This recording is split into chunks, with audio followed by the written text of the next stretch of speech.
Alright, so the Reiss family and the Fritz family. Let's talk about these assholes.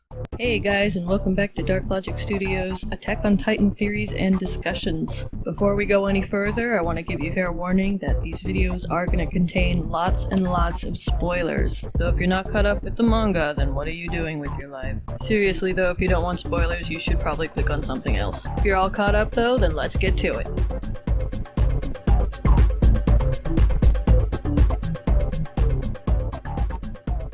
So this is, in my opinion, one of the most confusing things about Attack on Titan so far. All this royal bloodline shit and whatever it has to do with the Titans. So in order to kind of try to figure all this out, I want to look at everything we know about the Reiss family and the Fritz family so far, and try to connect the dots. Let's try to figure out what's going on with these two families, or one family, whatever.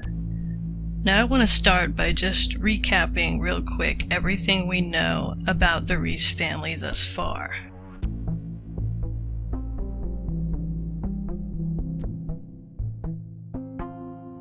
Now, who are the Reiss family? What exactly do we know about them? Well, we know that they are the ruling family within these walls. We know that the public are not aware of this. They were hidden behind the guise of King Fritz, was a figurehead put in place, I suppose, as we could probably assume, as kind of like a decoy, for if the Marley ever did invade the walls, they wouldn't be looking for someone with the Reiss last name, they'd be looking for someone with the Fritz last name. As far as we know, the Marley don't know anything about the Reiss family under that name. At least that's my guess as to why they have differing last names, because I do believe that they are related, but I suppose there's a possibility that they might not be, but we'll talk about that in a little bit. But anyway, now most of what we know about the Reiss family are told to us by Rod Reiss amidst the 60th chapters, and I've talked about this a few times now, but we have this sequence of events when he's trying to get Historia to take the serum and eat Eren so that the coordinate can again be in possession of the Reiss family, and so that they can set things back the way they were again. And now we know why Rod was so desperate to get the coordinate back, because the coordinate is their defense against the Marley. The ability to control the Titans within the walls, and presumably any other Titan out there, has been dismantled by Grisha stealing the coordinate from Freda. Now, we don't know if Rod knew this or not, but he knew more than he was letting on, because once Historia rejected the serum and his plan had failed, he immediately pretty much committed suicide. He ingested some of that serum and turned into a big fucked up Titan, and even Eren in a moment is like, wait a minute, wasn't he gonna eat me? Like, where is he going? Because he just kind of crawled off.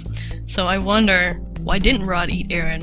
Eren asked that question, so obviously we want the audience to be asking that question as well. I guess Rod really, just like Kenny said, really was just a chicken shit and didn't want the responsibility of the coordinate, so he just fucking decided to kill himself. Because he's like, well, it's over. We're all gonna die. But anyway, during this sequence, we learn a lot about the Reiss family. We learn about their tradition to pass on the coordinate from generation to generation, and the responsibility that that person has, and what happens to that person when they inherit the coordinate. We also learn about Freda and Yuri, and what happened to them. And we learn more about the memory manipulation, and as well that there are certain bloodlines that are immune to this memory manipulation. And as the story went on, we learned all this stuff about the coordinate and this significance that the Reiss family bloodline has when it comes to using the coordinate. We heard Rod Reiss's version of history when he told Historia about the first king who used the power of the Titans to create the walls and created this walled world. And Rod is telling Historia that every member of the family who's gained the coordinate from since 100 years ago has inherited the will of the first king, and none of them have ever revealed anything that they learned from gaining the coordinate, nor did they use the coordinate to get rid of the Titans. But Historia questions this, and she asks why? Why in 100 years since humanity has been trapped by the Titans, why didn't the Reiss family ever fight back? Why didn't they ever set humanity free, despite being able to control all the Titans? And she started to recall how Freda would act sometimes. She said she'd start acting like a completely different person, like she was possessed by something. She'd start talking about how we were all sinners, things like that. And she'd get really depressed, like she was being really troubled by something. And she asked, is that because she inherited the memories of this world? And Rod Reiss is like, yep, pretty much. And he said that he believed that was the way for true peace. But Rod Reiss didn't have a lot of answers either. He was just basically like, you need to do this, Historia, because reasons. And she was like, fuck you, Dad. You turn into a Titan, you douche. So let's ask, what exactly is the coordinate?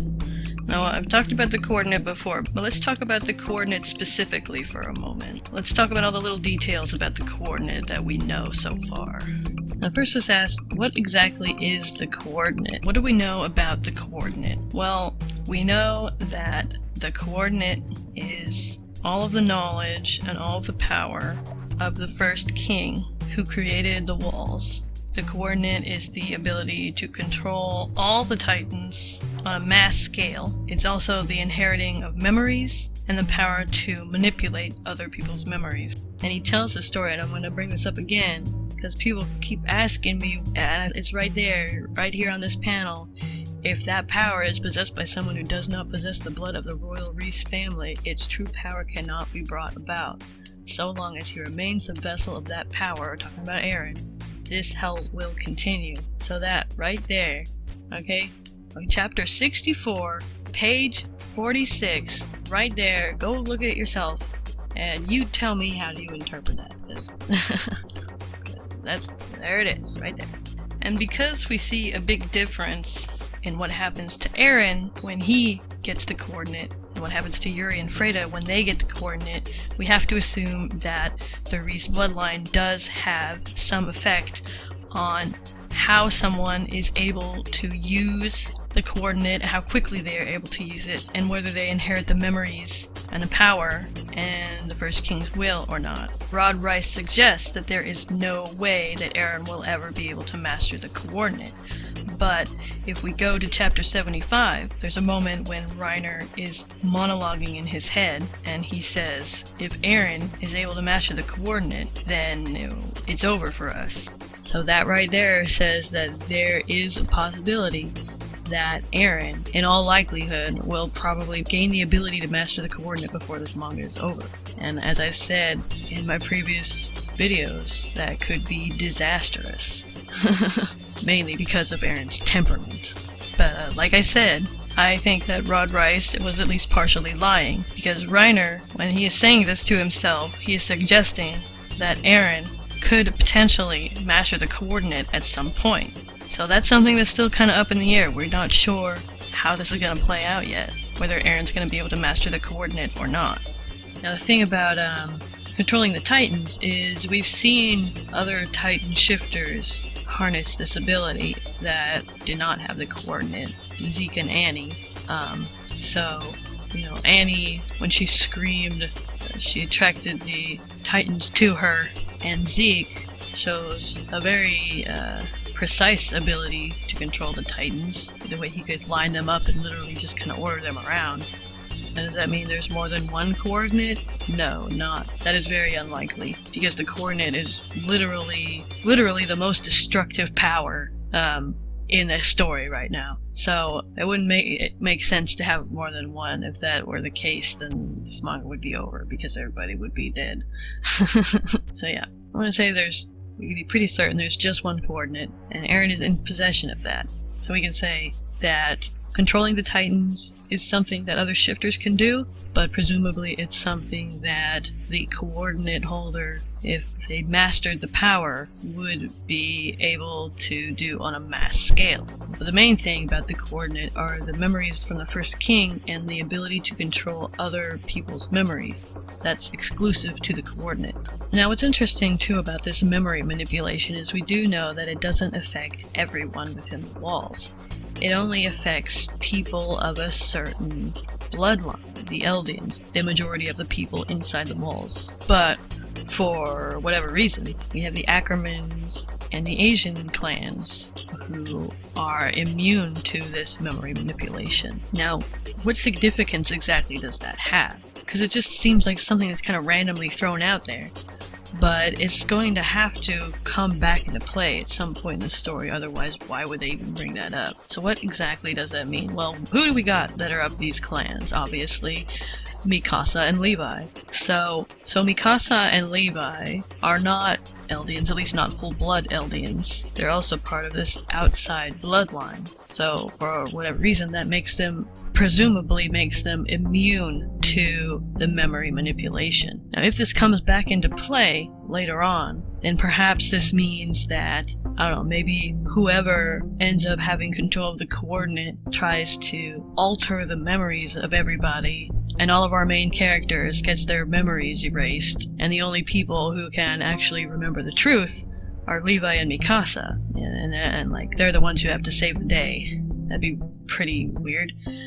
But I'm just trying to figure out how this is going to come back into play, because I don't feel like this plot point has been fully utilized yet. I want to know how that's going to come into play. How is the Ackerman and the Asian bloodline, how is this going to affect everything? What are Levi and Mikasa's role going to be in this? Now let's talk about the Fritz family and their relationship with the Reiss family. Are they related? Are they descendants of the same royal bloodline or not? Now, obviously there are two possibilities. Let's talk about the first one. Now, it's not too hard to believe that the first king, or the 145th king, depending on where you're talking from, that he decided after erecting the walls to take on a new family name in order to protect his family and future generations of his family and his lineage from being tracked down by the Marley. Second possibility is that they're not related. And how would that work? Well, some people have theorized, and this is not my theory, but I've heard other people theorize that the Reiss family actually overthrew the Fritz family and took the coordinate and have been ruling inside the walls for however long. Now, there is at least one thing that gives this theory credence, in my opinion, and that is the fact, as we discussed in the previous part of the review, that Grisha was able to overpower Freda and take the coordinate, despite the fact that she should have been able to overpower him easily. This suggests that,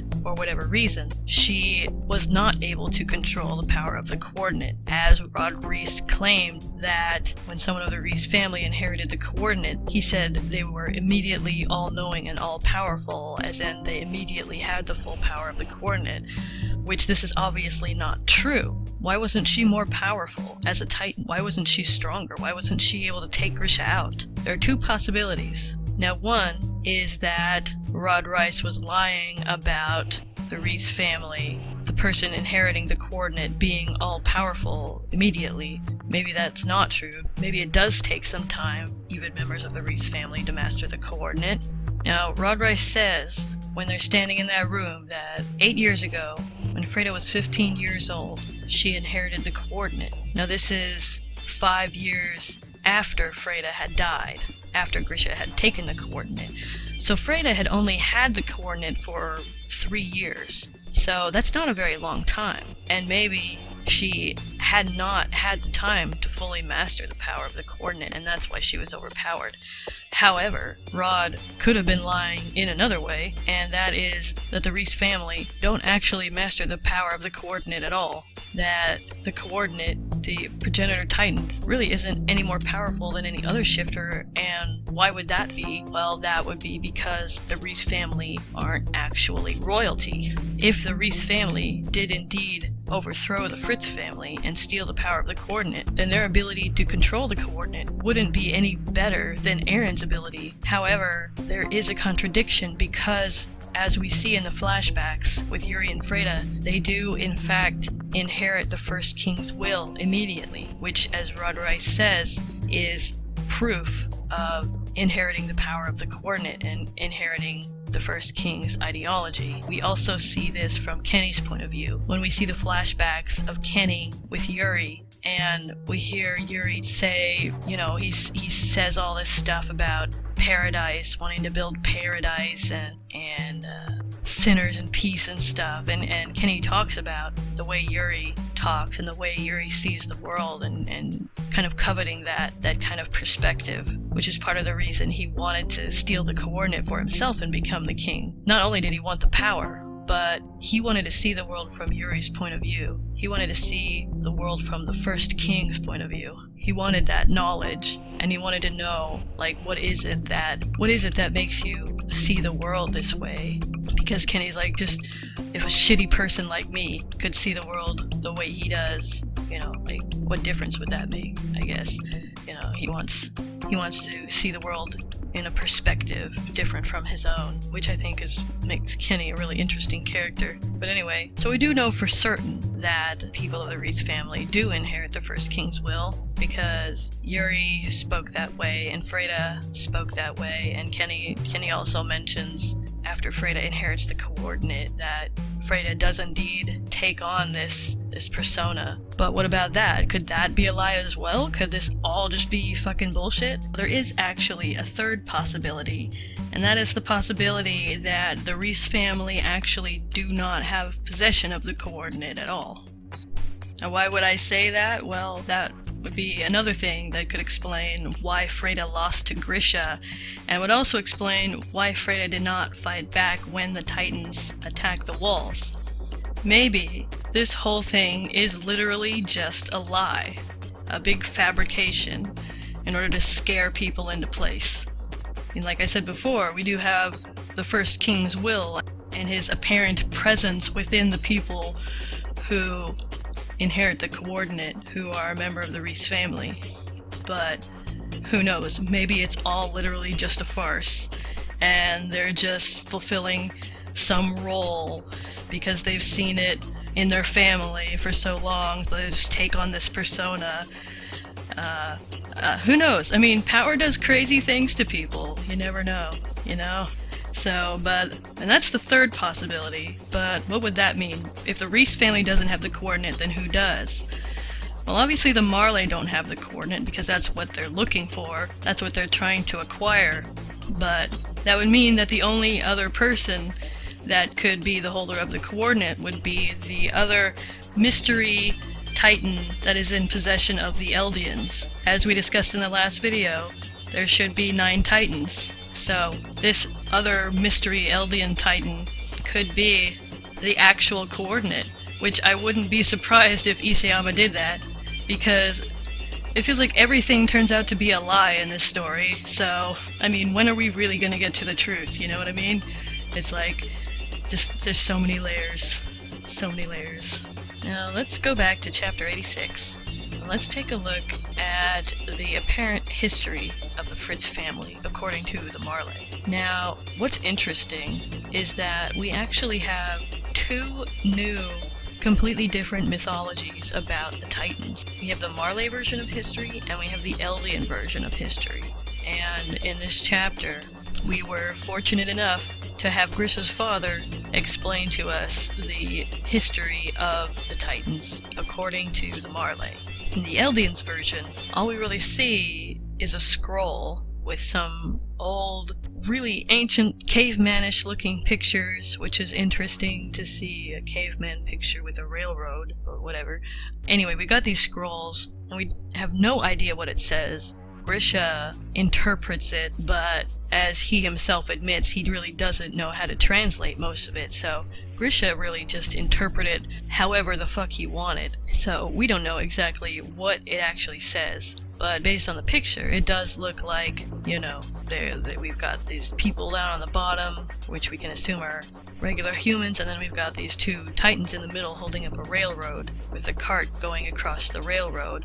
So when you look at it, it does look like, well, it looks like the Titans, their strength was utilized to help build things, like railroads, as this picture seems to depict. So it's not surprising to see that Grisha would come to that conclusion.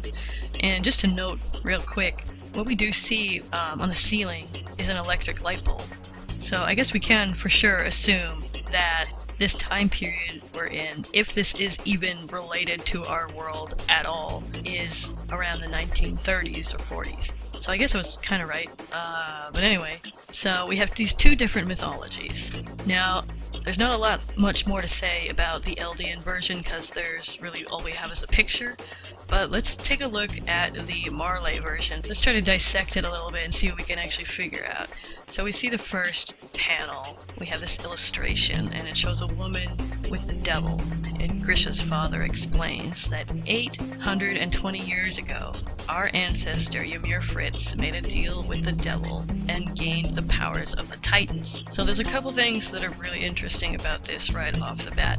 One is, if you go back to chapter 54, you see there's a flashback of Historia with Freda, and Freda's reading Historia a book. And what we can see from this book, we see the same image. There's a woman, or actually looks more like a little girl in this case, with dark hair as opposed to blonde hair, offering what looks like an apple to this creature. Now, in this version, this creature, I'm going to assume, is not actually referred to as the devil.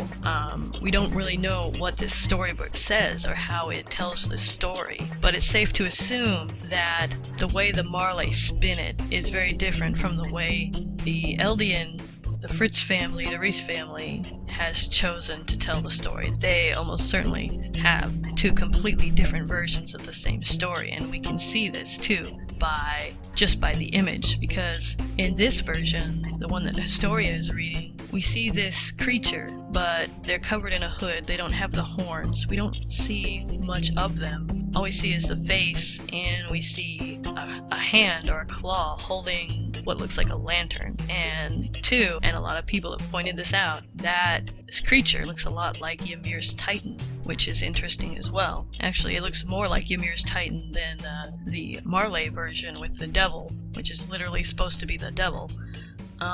But also what I find interesting is the reference to the devil in and of itself. Because one thing I always found interesting about the world of Attack on Titan is the world inside the walls never really had a common religion, at least that we've seen. We've never really been shown that the common people have a religious belief system. The closest thing we've ever gotten is the wall cult, which they're literally a cult. They're not a religion. And but other than that, everything, any reference to God or the devil up until this point have all been sort of metaphorical. They haven't been literal. You know, like when Rod Reiss was talking about the coordinate holder having godlike powers, or when Flock was talking about Irwin becoming the devil. It was all kind of in a metaphorical way. But now that we've seen the Marley, we have this story and this reference to the devil in a literal sense.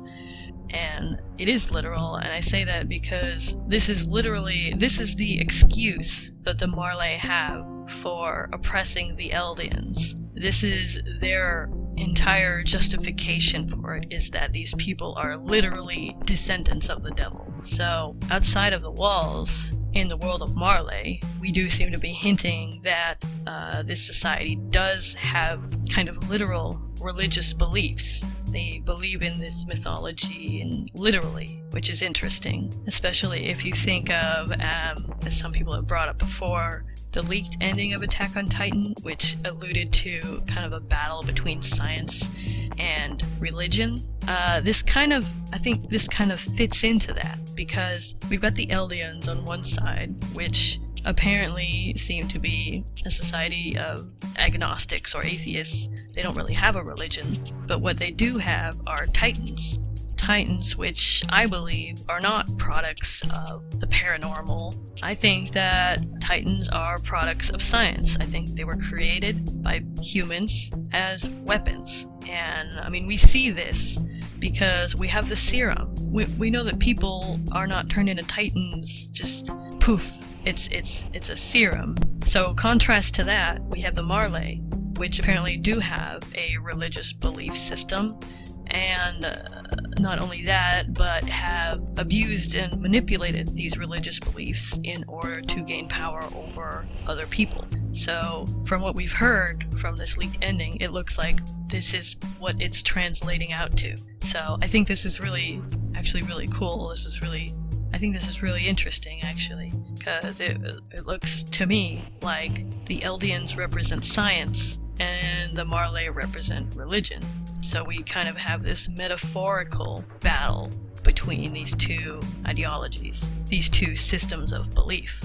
And if we move on, Grisha's father explains how Ymir, when she died, she split her soul between 9 titans, which we can assume are the 9 titan shifters, who apparently split off into clans, I guess. And so Eldia destroyed the Marley, became the rulers, and then Grisha's father says they went on this like genocidal rampage for 1700 years. It's a long time. And they did all this horrible shit. And so the Marley rose up, and there was an 80-year-long Titan war that they won. Fritz King ran off to Paradise Island and left some people behind. And so yeah, we got all this crap that doesn't make any goddamn sense. But anyway, that's what we know from the Marley side of things. But then later on, when Diana Fritz comes into the picture, the revivalists, they learn about the progenitor titan, and Diana, she expresses a couple times how Fritz King, he just doesn't want to fight. And the 80-year Titan War ended when he decided to run off to the island. And then, they killed Rod Reiss and his giant pile of guts, and Historia became queen. So that's basically what we know, quote-unquote, know about the Reiss family and the Fritz family. So why did the first king run off to the island? So inside the walls, the Reiss family, they kind of see the coordinate as a duty. It's their family obligation to keep doing this. And the reason for that is because it is what protects the people inside the walls from the Marley. The Titans are their defense system. Without the coordinate, they are ultimately defenseless. And as we know, the Marley are achieving rapid technological advancement. They, sooner or later, are going to attack the Eldians because they want their resources. Now, we've covered all this already. But from how it talks about it, it does sound like the Marley, they're trying to keep up with the technological advancements going on around the world. So it's possible that the Marley may even be at war with another nation, or have some rocky relationships going on, because they really want to pump up their defenses so they can maintain their power on the continent from both the Eldians and whoever else is out there. So we have this kind of structure in place, this kind of system. We've got these 3 walls, and inside them they're packed full of colossal titans, millions and millions of them, and these could wipe out the whole planet. That's a pretty big threat. The question is, what exactly is the system meant to serve? We know that it's meant to protect the Eldians from the Marley, but what else? Why did the first king feel the need to wipe the memories of all his people? We've seen, they're talking about how an external threat was the only way to peace, that philosophy. But the first king, he wanted to basically isolate himself and his people from the rest of the world and kind of like block out everything else, to kind of create. He wanted to, they refer to, Rod Reiss refers to the first king, the coordinate holder, as God or godlike, and I think that's pretty appropriate, because I think the first king had a bit of a god complex, because he basically just wanted to create his own world. So he ran off to this island, and he's like, if I can't have the mainland, then I'll at least have this island, and I'll just have my people, and I can do whatever I want with them, and I'll just create paradise. I'll create my version of paradise. That's some serious arrogance going on there. That is so much hubris. So he created these walls and he wiped out all the memories of his people. And if we look at chapter 65, we see Kenny with old Grandpa Ackerman, and he's talking about how the first king, his dream is to, quote, eliminate the past. And he talks about the reason that the Ackermans are persecuted, and he talks about how there are some of these minority races inside the walls who are all immune to this. And he says that the existence of different bloodlines disrupt the king's ideal system of rule. So, like, he's like, oh, these outside people, they're ruining my perfect world. They're ruining my paradise. That's so, like, neo-Nazi shit.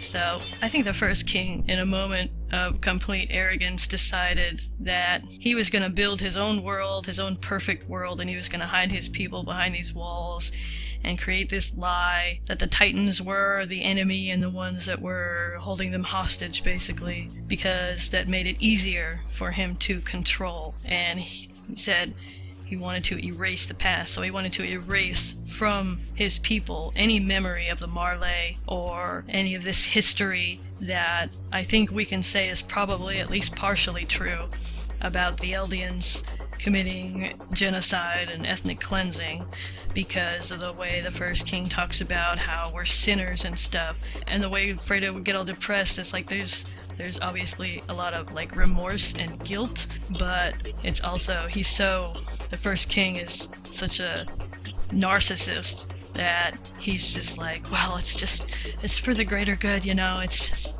I gotta protect my people, fuck everybody else's people, we're better than everybody else, so meh, yeah. Yeah, so I think that's probably what's up with that. So anyway, that's what I think about all this. I hope this wasn't too confusing, because I'm still confused, and but, you know, hopefully everything will come together by the end of this story. We'll see. Alright, thanks for watching part 3 of my chapter 86 review. Next part, part 4, it's going to be the last part. Next we're going to talk about Ymir. Who is she? What is her secrets? Where did she come from? And what connection does she have to this Ymir Fritz, this original Titan? Why do they have the same name? And what does she mean when she says that she started over? Who is she? We're going to be talking about that next time, and also some more of my thoughts and predictions before the next chapter comes up. Make sure to like, share, and subscribe, and I'll see you next time. Peace.